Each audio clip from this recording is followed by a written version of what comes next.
പിതാവിനും പുത്രനും പരിശുദ്ധ റൂഹായിക്കും സ്തുതി, ആദ്യം മുതൽ എന്നും എന്നേക്കും ആമേൻ.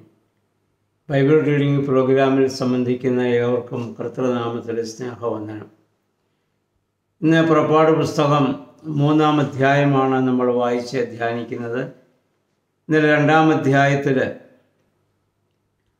മോശ ഒരു മിസ്രയീമിനെ അടിച്ചു കൊന്ന് ഭയപ്പെട്ട് അവിടെ നിന്ന് ഓടിപ്പോവുകയും മിഥ്യാനിൽ ചെന്ന് അവിടെയുള്ള പുരോഹിതനായ യിത്രോവിൻ്റെ മകളെ സിപ്പോറയെ വിവാഹം കഴിക്കുകയും അതിൽ നിന്ന് ഒരു മകനെ തനിക്ക് ലഭിക്കുകയും ചെയ്ത കാര്യം നമ്മൾ വായിച്ചു.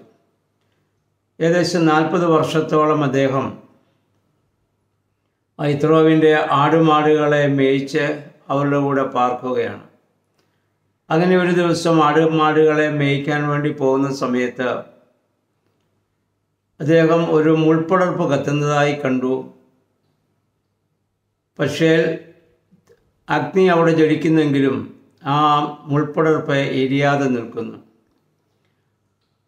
അതെന്ത് എന്ന് കാണുവാൻ വേണ്ടി അദ്ദേഹം അടുത്ത് ചെന്നപ്പോൾ യഹോവയായ ദൈവത്തിൻ്റെ ശബ്ദം അദ്ദേഹം ആ മുൾപ്പടർപ്പിൽ നിന്ന് കേൾക്കുന്നതായി നമ്മൾ വായിക്കുന്നു.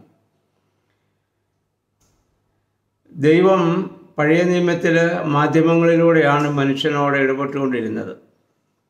അതിന് ഷെക്കേനായി ഗോഡ് എന്നാണ് പറയുക. മാധ്യമങ്ങൾ, സ്വപ്നങ്ങളിലൂടെ, മാലാഖമാരിലൂടെയൊക്കെ ദൈവം മനുഷ്യനുമായി ബന്ധപ്പെടുകയും ഇടപെടുകയും സംസാരിക്കുകയൊക്കെ ചെയ്തുകൊണ്ടിരുന്നു.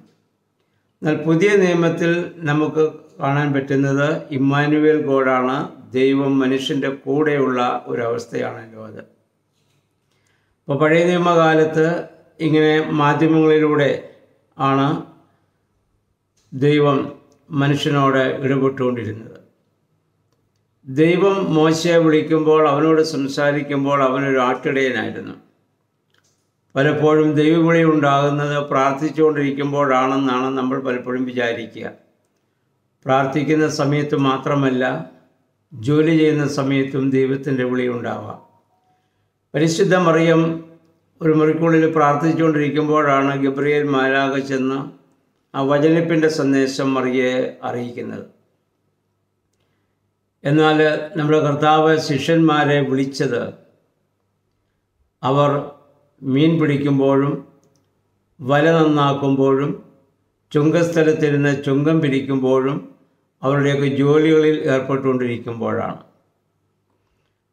അന്ത്യനാളുകളെക്കുറിച്ച് പറയുമ്പോൾ കർത്താവും പറയുന്നുണ്ടല്ലോ, ആ നാളിൽ 2 പേർ വയലിലായിരിക്കും, ഒരാൾ എടുക്കപ്പെടും, മറ്റേയാൾ തള്ളപ്പെടും. 2 പേർ ഒരു തിരികല്ലിൽ പൊടിച്ചുകൊണ്ടിരിക്കും, ഒരാളെ എടുക്കപ്പെടും, മറ്റേയാൾ തള്ളപ്പെടും. 2 പേർ ഒരു കിടക്കയിലായിരിക്കും, ഒരാൾ എടുക്കപ്പെടും, മറ്റേയാൾ തള്ളപ്പെടും. അപ്പോൾ ദൈവം മനുഷ്യനോട് ഇടപെടുകയും ദൈവവിളി ഉണ്ടാവുകയും ചെയ്യുന്നത് മനുഷ്യ ജീവിതത്തിലെ അനുഭവങ്ങളിലൂടെയും സംഭവങ്ങളിലൂടെയൊക്കെയാണെന്ന് ഇതിൽ നിന്ന് നമുക്ക് മനസ്സിലാക്കുവാൻ സാധിക്കുന്നുണ്ട്. ഈ അഗ്നിയായ ദൈവം പരിശുദ്ധ അമ്മയിൽ ഇറങ്ങി ജഡം ധരിച്ചിട്ട് അമ്മ അവിടെ കത്തിപ്പോകുന്നില്ല.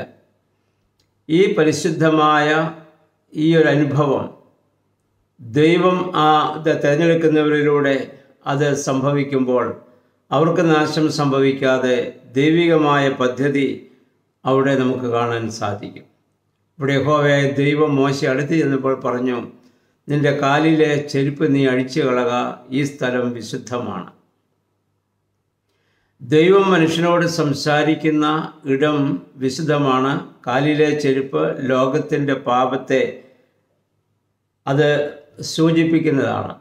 അതായത് ആയിരിക്കുന്ന അവസ്ഥയിൽ നിന്ന് നീ മാറ്റപ്പെടണം.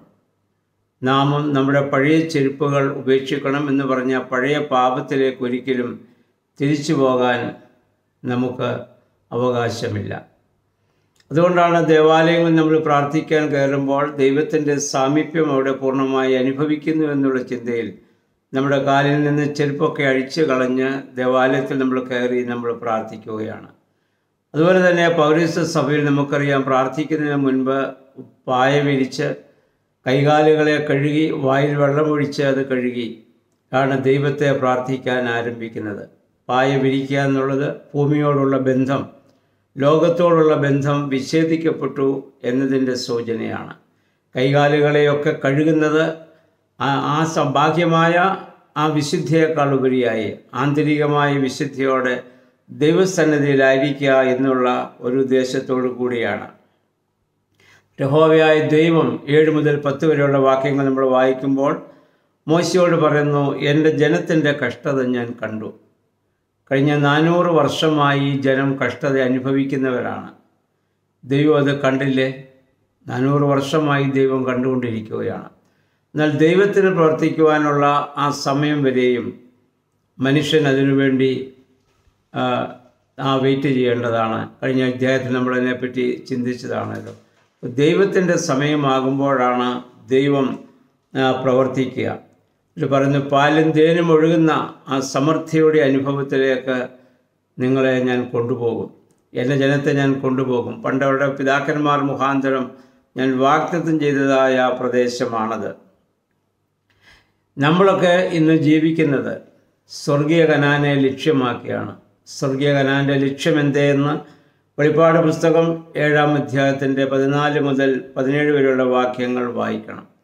അവിടെ നമ്മൾ വായിക്കുന്നു, നമ്മളുടെ കണ്ണിൽ നിന്ന് കണ്ണുനീരൊക്കെയും ഇത് നീക്കിക്കളഞ്ഞ് ദൈവത്തോടൊപ്പമായിരിക്കുന്ന ആ സന്തോഷത്തിൻ്റെ സമാധാനത്തിൻ്റെ വലിയൊരു അനുഭവം ആ ലോകത്തെ ലക്ഷ്യമാക്കിയാണ് ഞാനും നിങ്ങളും ജീവിക്കുന്നത്. അതാണ് നമ്മുടെ ലക്ഷ്യസ്ഥാനം, സ്വർഗീയ കനാൻ. അതുകൊണ്ട് വിശ്വാസ പ്രമാണത്തിൽ നമ്മൾ ചൊല്ലുന്നു, മരിച്ചുപോയവരുടെ ആ ഉയർപ്പിനും വരുവാനിരിക്കുന്ന ലോകത്തിലെ പുതിയ ജീവനുമായി ഞങ്ങൾ നോക്കി പാർക്കുന്നവരാണ്. അപ്പോൾ ഇവിടെ നമുക്കറിയാം, ഈ സംഭവത്തിൽ ഇവിടെ ഫറവോൻ പിശാചിനെ സൂചിപ്പിക്കുകയാണ്. മോശ യേശുവിൻ്റെ പ്രതിനിധിയായിട്ട് ഇവിടെ നിലനിൽക്കുകയാണ്. പീഡ അനുഭവിക്കുന്ന ജനം, പാപത്തിൽ മുഴുകിയിരിക്കുന്ന കഷ്ടത അനുഭവിക്കുന്ന ജനസമൂഹത്തെയാണ് ഇവിടെ ഇത് സൂചിപ്പിക്കുന്നത്. അത് ആ മോശ മുഖാന്തരം ഇസ്രായേൽ ജനം ആ അടിമത്തത്തിൽ നിന്ന് വിടുവിക്കപ്പെട്ടതുപോലെ നമ്മുടെ കർത്താവിൻ്റെ രക്ഷാകരമായ പ്രവർത്തനങ്ങളിലൂടെ പാപത്തിൽ നിന്നുള്ളതായ വിടുതൽ ലോകത്തിന് ലഭിക്കാൻ പോകുന്നതിൻ്റെ നിഴലായി ഈ സംഭവം പഴയ നിയമത്തിൽ അവിടെ സംഭവിക്കുകയാണ്. യഹോവയായ ദൈവം മോശയോട് പറഞ്ഞു, നീ പോയി എൻ്റെ ജനത്തെ വിടുവിക്കണം, ഫറവോനോട് നീ പോയി സംസാരിക്കണം. അപ്പോൾ മോശ അവൻ്റേതായ ആ പരിമിതി അവിടെ പറയുന്നുണ്ട്. ഞാൻ ചെന്ന് രാജാവിനോട് എന്ത് പറയാനാണ്? എനിക്കതിനുള്ള കഴിവില്ല. യെശയ്യാ പ്രവചനം 6-ാം അധ്യായം നമ്മൾ വായിക്കുമ്പോഴും സാറാഫുകളിൽ അല്ലെങ്കിൽ യെശയ്യാ പ്രവാചനം ഉണ്ടായൊരു വലിയ ദർശനം നമ്മൾ കാണുന്നുണ്ട്. അവിടെ സാറാഫുകൾ 2 ചിറകുകൊണ്ട് മുഖം മൂടി, 2 ചിറകുകൊണ്ട് കാലും മൂടി, 2 ചിറകുകൊണ്ട് അവ പറന്ന് ദൈവം പരിശുദ്ധൻ പരിശുദ്ധൻ എന്ന് ആർത്തട്ടഹസിക്കുന്നു. യെശയ്യാ പ്രവാചകൻ പറയുന്നു, എനിക്കത് കാണുവാനുള്ളതായ ശക്തിയില്ല. അപ്പോൾ നമ്മൾ വായിക്കുന്നുണ്ട്, അയ്യോ ഞാൻ ശുദ്ധിയില്ലാത്ത അശുദ്ധി നിറഞ്ഞതായ ഒരു മനുഷ്യനാണ്. അപ്പോൾ സാറാഫുകൾ ഒരുവൻ അഗ്നി കൊണ്ട് ആ പ്രവാചകൻ്റെ നാവിനെ സ്പർശിക്കുന്നതായി നമ്മൾ കാണുന്നുണ്ട്. അവൻ്റെ അശുദ്ധിയെ ശുദ്ധീകരിക്കുവാൻ തക്കവണ്ണം അവിടെ നമ്മൾ കാണുന്നത് അഗ്നിയാണ് അവിടെ കാണുന്നത്. അതിനുശേഷം യഹോവ ചോദിക്കുന്നു, എനിക്ക് വേണ്ടി ആർ പോകും? അപ്പോൾ പ്രവാചകൻ പറയുന്നു, അടിയനെ അയക്കണമേ എന്ന് പറയുന്നതായി നമുക്കവിടെ കാണാൻ സാധിക്കുന്നുണ്ട്. അപ്പം ഇവിടെ യഹോവയായ ദൈവം മോശയോട് പറഞ്ഞൊരു കാര്യം മാത്രമാണ്, ഞാൻ നിന്നോട് കൂടെയുണ്ട്, നീ പോവുക എന്നാണ്. നിനക്ക് നിൻ്റേതായ ബലഹീനതകളും നിൻ്റേതായ കുറവുകളും പ്രശ്നങ്ങളും ഒക്കെ ഉണ്ടാകാം. പക്ഷെ അതോടൊപ്പം ഞാൻ നിൻ്റെ കൂടെയുണ്ടെങ്കിൽ നിൻ്റെ എല്ലാ ബലഹീനതകളെയും അത് ശക്തീകരിക്കുന്നതാണ്. നമുക്കറിയാം, 84-ാം സങ്കീർത്തനം 5-ാം വാക്യത്തിൽ സങ്കീർത്തനക്കാരൻ പറയുന്നു, ബലം നിന്നിലുള്ള മനുഷ്യൻ ഭാഗ്യവാനാണ്. ബലം ദൈവത്തിലുള്ള മനുഷ്യനാണ് ഏറ്റവും വലിയ ഭാഗ്യവാൻ.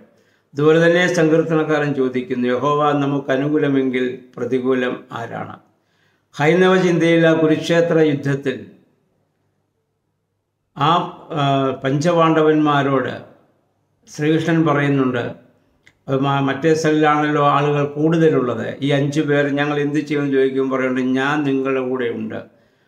അവരുടെ ചിന്തയിലും ആ ദൈവം അവിടെ ആളെണ്ണം കുറവാണെങ്കിലും അവരോടൊപ്പം അവരുടെ ദൈവമുണ്ട് എന്നുള്ള ഒരു വലിയ ചിന്ത ആ ഹൈന്ദവമായ ആ മിഥോളജിയിലും നമുക്ക് കാണാൻ സാധിക്കുന്നുണ്ട്. യഹോവയെ ദൈവം പറയുന്നത്, ദൈവം അയച്ചു എന്നതിൻ്റെ അടയാളം എന്താണ്? അടയാളം നിങ്ങൾ മടങ്ങി വരുമ്പോൾ ഈ പർവ്വതത്തിൽ വെച്ച് എന്നെ ആരാധിക്കുമെന്നുള്ളതാണ്. അപ്പോൾ ദൈവത്തെ ആരാധിക്കുക എന്നുള്ളതാണ് ദൈവത്തെ എൻ്റെ ജനമാണെന്നും ദൈവത്താൽ വിളിക്കപ്പെട്ടവരാണെന്നും ഉള്ളതിൻ്റെ അടയാളം നമ്മളിന്ന് ദൈവത്തെ ആരാധിക്കുന്നു എന്നുള്ളതാണ്. അപ്പം മോശ യഹോവയോട് ചോദിക്കുന്നുണ്ട്, ആരെന്നെ അയച്ചു എന്നാണ് ഞാൻ ചെന്ന് ഫറവോനോട് പറയേണ്ടത്? അപ്പോൾ യഹോവയായ ദൈവം മോശയോട് പറയുന്നൊരു ഉത്തരമുണ്ട്, ഞാനാകുന്നവൻ ഞാനാകുന്നു, I am that I am. കാരണം യഹോവയെ ആരെന്ന് മോശയുടെ ചിന്തയിലോ ഈ മോശയുടെ ബുദ്ധിയിലോ മോശയുടെ യുക്തിയിലോ ഒതുങ്ങുന്നവനല്ലല്ലോ ദൈവം. അപ്പം അതുകൊണ്ടാണ് ദൈവം മനുഷ്യം, നമുക്കറിയാം സൃഷ്ടിക്ക് സൃഷ്ടാവിനെ പൂർണ്ണമായി ഒരിക്കലും ഉൾക്കൊള്ളാൻ സാധിക്കുന്നില്ല. നമ്മൾ ഉപയോഗിക്കുന്ന പല സാധനങ്ങളുണ്ട്, അതൊക്കെ മനുഷ്യൻ്റെ അനേക സൃഷ്ടികളിലൊന്നും മാത്രമാണ്. സൃഷ്ടിക്ക് ഒരിക്കലും സൃഷ്ടാവിനെ തിരഞ്ഞെടുക്കാനാവില്ല. സൃഷ്ടാവിന് സൃഷ്ടിയെ മാത്രമേ തിരഞ്ഞെടുക്കാനാവുള്ളൂ.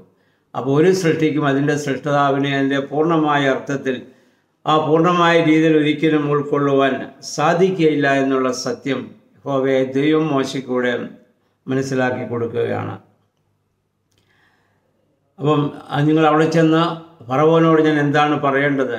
എൻ്റെ ജനത്തെ ആരാധിക്കുന്നതിനായി നീ വിട്ടയക്കണമെന്നാണ് അവരോട് പറയേണ്ടത്. കഴിഞ്ഞ 1400 വർഷമായി ഈ രാജ്യത്ത് ഞങ്ങൾ പീഡ സഹിക്കുന്നവരും കഠിനവേല ചെയ്യുന്നവരുമാണ്. പക്ഷേ ഞങ്ങളുടെ ദൈവത്തെ ആരാധിക്കുവാൻ ഞങ്ങളെ അനുവദിക്കണം, അതിന് ഞങ്ങളെ വിടണമെന്ന് പറയുന്നു. യഹോവയായ ദൈവം തന്നെ മോശയോട് പറയുന്നുണ്ട്, ഫറവോൻ അത്ര പെട്ടെന്ന് നിങ്ങളെ വിട്ടയക്കുകയില്ല. ഭുജബലത്താലല്ലാതെ ഫറവോൻ ഒരിക്കലും നിങ്ങളെ വിടുകയില്ല. കാരണം അവൻ ഇത്രയും നാളും ചെയ്തതിൻ്റെയൊക്കെ തെറ്റ് അവൻ അനുഭവിക്കേണ്ടി വരും. അതുകൊണ്ട് ഫറവോൻ്റെ ഹൃദയം ഇനിയും നമുക്കറിയാം ആക്കപ്പെടുന്ന ഒരു അവസ്ഥയിലേക്ക് ഇനിയും ഈ ഫറവോ രാജാവ് വരുന്നതായി മുന്നോട്ടുള്ള ഓരോ സംഭവങ്ങളിലും നമുക്ക് കാണാൻ സാധിക്കുന്നുണ്ട്. 21-22 വാക്യങ്ങൾ നമ്മൾ വായിക്കുമ്പോൾ യഹോവയായ ദൈവം പറയുന്നു, നിങ്ങൾ വെറും കൈയായി പോകേണ്ടി വരില്ല, നിങ്ങൾ മിസ്രയീമിനെ കൊള്ളയടിക്കും. കൊള്ളയടിക്കുക എന്നുള്ളത് ദൈവികമായ ഒരു കാര്യമാണോ എന്ന് നമുക്ക് ചോദിക്കാം. ഒരിക്കലുമല്ല. എന്നാൽ എന്താണ്, ഈ 400 വർഷം ഈ ജനം ഇവിടെ കഠിനാധ്വാനം ചെയ്തിട്ട് അതിന് തക്കതായ പ്രതിഫലമോ കൂലിയോ ഒന്നും അവർക്കിതുവരെ കൊടുത്തിട്ടില്ല. അവരുടെ അധ്വാനത്തിൻ്റെ ഫലമെല്ലാം ഈ ഫറവോൻ പിടിച്ചു വെച്ചിരിക്കുകയാണ്. അപ്പം അത് ദൈവനീതി അനുസരിച്ച് വേല ചെയ്യുന്നവന് കൂലി ലഭിക്കണമെന്നുള്ളത് ദൈവത്തിൻ്റെ വലിയ നീതിയാണ്. ആ നീതി അവരിലൂടെ പ്രാവർത്തികമാക്കാൻ വേണ്ടിയാണ് അവരെ കൊള്ളയടിക്കുക എന്ന് പറഞ്ഞാൽ അവരോട് ചോദിച്ചു വാങ്ങുന്നത്. അടുത്ത അധ്യായത്തിൽ നമ്മൾ ചെല്ലുമ്പോൾ കാണും, ഇസ്രായേൽ ജനം അവരോട് ചോദിക്കുകയും അവരുടെ സ്വർണ്ണാഭരണങ്ങളൊക്കെ അവർക്ക് കൊടുക്കുകയും ഒക്കെ ചെയ്യുന്ന നമ്മൾ കാണാൻ പറ്റും. അത് ദൈവത്തിൻ്റെ വലിയ നീതിയാണ്. നമ്മുടെ ജീവിതത്തിൽ നമ്മളിതൊക്കെ മനസ്സിലാക്കേണ്ടതായ കാര്യമാണ്. ആരുടെയും അധ്വാന ഫലം നമ്മൾ പിടിച്ചു വയ്ക്കാൻ പാടില്ല. വേല ചെയ്യുന്നവൻ കൂലിക്ക് യോഗ്യനാണ്. യോഗ്യമായ രീതിയിൽ അവൻ്റെ കൂലി കൊടുക്കുവാൻ നമ്മളും ബാധ്യസ്ഥരാണെന്ന് ഓർക്കുക. അപ്പം ഈ അധ്യായത്തിൽ യഹോവയായ ദൈവം മോശയെ വിളിക്കുകയും ആ മോശയെ ശുദ്ധീകരിച്ച് ഫറവോൻ്റെ സന്നിധിയിലേക്ക് ധൈര്യപ്പെടുത്തി ഞാൻ നിൻ്റെ കൂടെയുണ്ടെന്നുള്ള വാഗ്ദത്തം നൽകി അവനെ അവിടുന്ന് പറഞ്ഞയക്കുകയാണ്. നീ ആരെന്ന് ഞാൻ പറയണം, ഞാനാകുന്നവൻ ഞാനാണ് എന്ന് മാത്രം എന്ന് പറഞ്ഞാൽ ഞാനെന്ന് പറയാൻ അവകാശമുള്ളവൻ ദൈവത്തിന് മാത്രമാണ്. മറ്റാർക്കും ദൈവത്തെ, ഒരു സൃഷ്ടിക്കും സൃഷ്ടതാവായ ദൈവത്തെ അതിൻ്റെ പൂർണ്ണ അർത്ഥത്തിൽ ഉൾക്കൊള്ളാനോ മനസ്സിലാക്കാനോ സാധിക്കുകയില്ല. നമ്മൾ വെറും ഒരു പൊടി മാത്രമാണെന്ന് എപ്പോഴും നമ്മൾ ഓർക്കുക. ദൈവം വെളിപ്പെടുത്തുന്ന സത്യങ്ങളെ മാത്രമേ നമുക്ക് മനസ്സിലാക്കാനായിട്ട് സാധിക്കുകയുള്ളൂ. ആ സത്യത്തിലൂടെയാണ് ദൈവം ഇനിയും ഓരോന്നും മോശയ്ക്ക് വെളിപ്പെടുത്തി കൊടുക്കുകയും മോശയോട് കൂടിയിരുന്ന് അത്ഭുതങ്ങളെ പ്രവർത്തിക്കുകയും ചെയ്യുന്ന നമുക്ക് കാണാൻ പറ്റും. നമ്മുടെ ജീവിതത്തിലും ഈ ദൈവത്തിൻ്റെ സാമീപ്യം പ്രാർത്ഥനയിലൂടെ, ആരാധനയിലൂടെ, വേദപുസ്തക വായനയിലൂടെയൊക്കെ മനസ്സിലാക്കുവാനും തിരിച്ചറിയുവാനും നമുക്ക് സാധിക്കട്ടെ. അതിനുവേണ്ടി നമുക്ക് പ്രാർത്ഥിക്കാം. ദൈവത്തിൻ്റെ പരിശുദ്ധാത്മാവ് അതിന് നമ്മെ സഹായിക്കുമാറാകട്ടെ.